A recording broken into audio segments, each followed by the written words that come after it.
شروع اللہ کے بابرکت نام سے جو بڑا مہربان اور نہایت رحم فرمانے والا ہے۔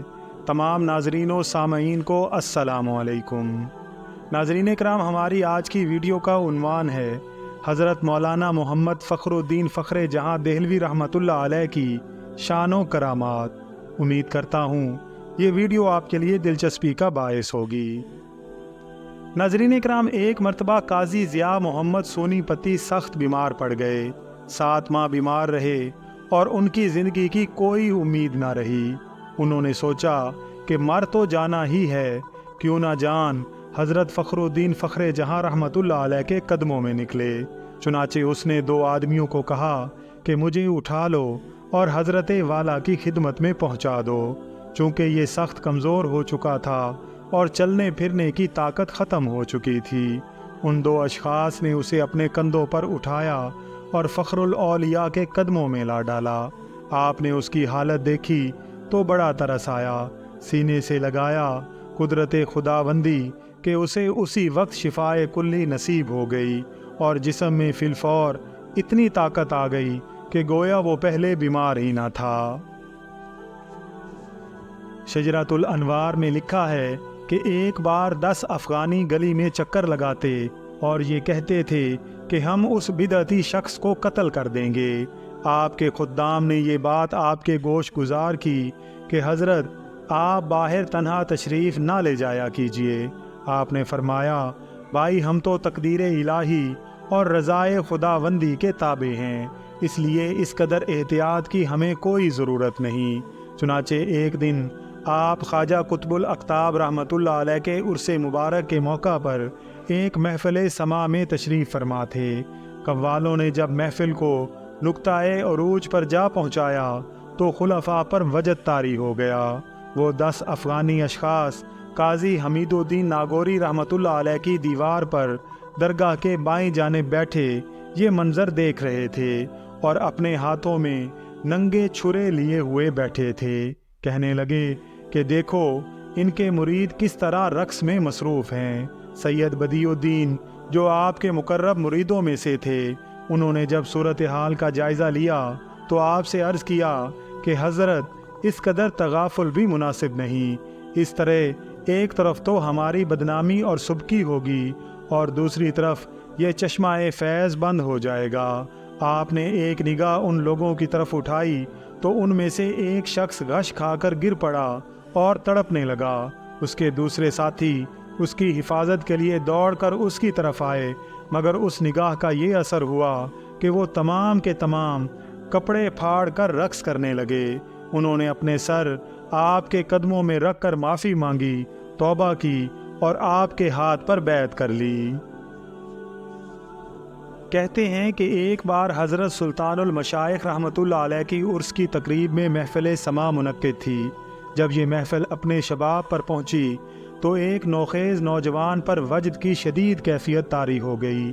اتفاقاً اس عالم میں کسی وجہ سے قوالوں کو محفل سماع ختم کرنی پڑ گئی، لیکن وہ نوجوان جو وجد کی کیفیت میں تھا اس پر گہری بے ہوشی طاری ہو گئی، سکتہ کی علامات ظاہر ہو گئیں۔ کسی نے اس کی نبض دیکھی تو وہ بالکل بے حس تھی اور جسم کے دوسرے حصوں میں سے بھی کسی حصہ میں حرکت کی کوئی علامت محسوس نہ ہوتی تھی۔ اس نوجوان کے والدین کو جب اس واقعے کا علم ہوا تو وہ بیچارے روتے دھوتے آپ کی خدمت میں حاضر ہوئے اور عرض کیا، حضرت ہمارا تو فقط یہی ایک بیٹا تھا اور اب وہ بھی اس دنیا سے رخصت ہوتا ہوا نظر آتا ہے۔ آپ نے انہیں حوصلہ دلایا کہ فکر نہ کرو، اس پر سکتہ طاری ہو گیا ہے، اللہ اسے درست کر دے گا۔ مگر اس کے والدین کو تسلی نہ ہوئی۔ جب ان کی گریہ وزاری حد سے بڑھ گئی تو آپ نے حکم دیا کہ قوالوں کو بلاؤ۔ چنانچہ تعمیل ارشاد ہوئی۔ پھر آپ نے قوالوں کو دوبارہ محفل سماع بادستور سابق کرنے کا حکم دیا۔ محفل سماع کا یہ اثر ہوا کہ اس کا جسم تڑپا اور اس میں حرکت رونما ہوئی۔ آپ خود اس کے پاس بیٹھ گئے اور اللہ پاک کی بارگاہ میں التجا کی کہ اس کی حالت درست ہو جائے۔ آخر کار اللہ تعالیٰ کی مہربانی سے تھوڑی دیر بعد وہ بالکل حواس میں آ گیا اور آپ کا مرید ہو گیا۔ مثنوی اور شجرۃ الانوار میں لکھا ہے کہ ایک مولوی صاحب تھے جن کا نام مولوی مکرم تھا۔ اس کی یہ عادت تھی کہ جہاں محفل سما ہوتی تو وہ وہاں جا کر اسے بند کرا دیتا اور اہل محفل کو تکلیف پہنچاتا، لیکن سید خاندان کی محبت کو وہ جزو ایمان سمجھتا تھا۔ اس کے اس احتسابی رویہ کے متعلق حضرت مولانا صاحب رحمۃ اللہ علیہ کے سامنے جب بھی بات چھڑی تو آپ نے یہی فرمایا کہ میں اسے سمجھا دوں گا، وہ حقیقت میں عمدہ اور اچھا انسان ہے۔ عرس کے موقع پر محفل گرم تھی کہ وہی مولوی اپنے چند چیلوں کو لے کر وہاں آ پہنچا۔ خدام نے حضرت کو جا کر عرض کیا کہ وہ احتساب کی غرض سے پہنچ گیا ہے۔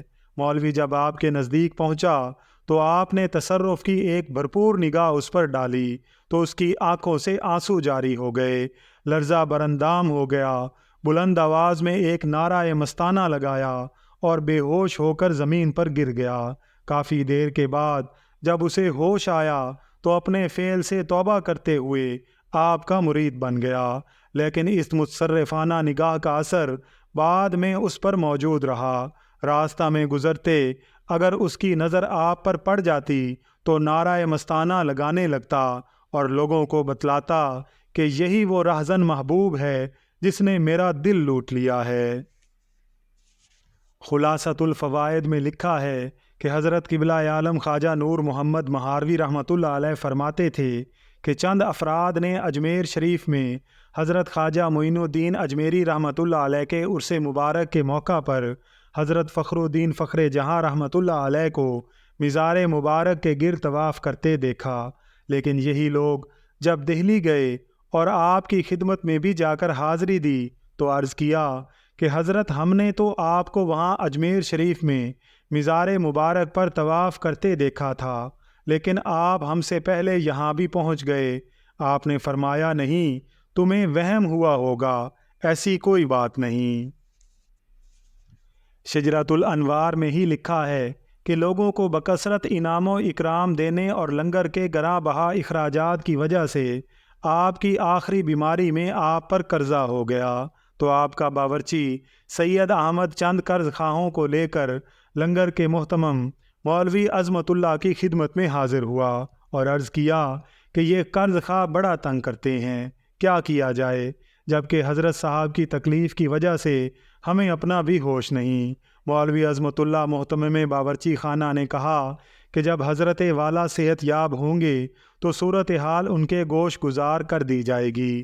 ابھی ان کے مابین یہ گفتگو ہو رہی تھی کہ آپ کا خصوصی خادم میر کلوان کے پاس آیا اور کہا کہ تمہیں حضرت والا یاد فرما رہے ہیں۔ چنانچہ وہ فوراً حاضر خدمت ہوئے۔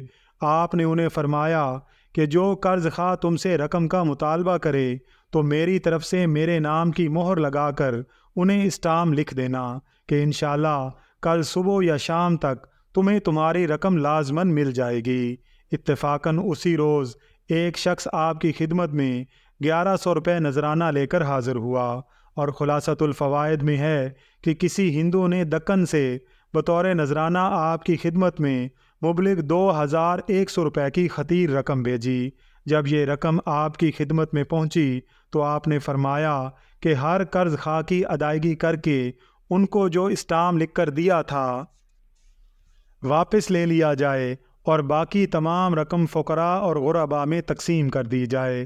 نیز فرمایا کہ اس میں سے تھوڑی سی رقم رکھ لیں کہ کل صبح حضرت خواجہ قطب الدین بختیار کاکی رحمۃ اللہ علیہ کی حاضری کے لیے سفر خرچ کے طور پر کام آئے گی۔ نہ پوچھ ان خرقہ پوشوں کی، ارادت ہو تو دیکھ ان کو، یدے بیضا لیے پھرتے ہیں اپنی آستینوں میں۔ ناظرین کرام، ویڈیو پسند آئی ہو تو اس کا اظہار کمنٹس میں ضرور کیجیے گا۔ اگر آپ چینل پر نئے ہیں تو چینل کو سبسکرائب کر کے بیل آئیکن کو پریس کر دیجیے گا تاکہ ہر نئے آنے والی ویڈیو کا نوٹیفیکیشن آپ کو بر وقت مل سکے۔ اللہ تعالیٰ سے دعا ہے کہ اللہ تعالیٰ ہم سب کا حامی و ناصر ہو، آمین یا رب العالمین۔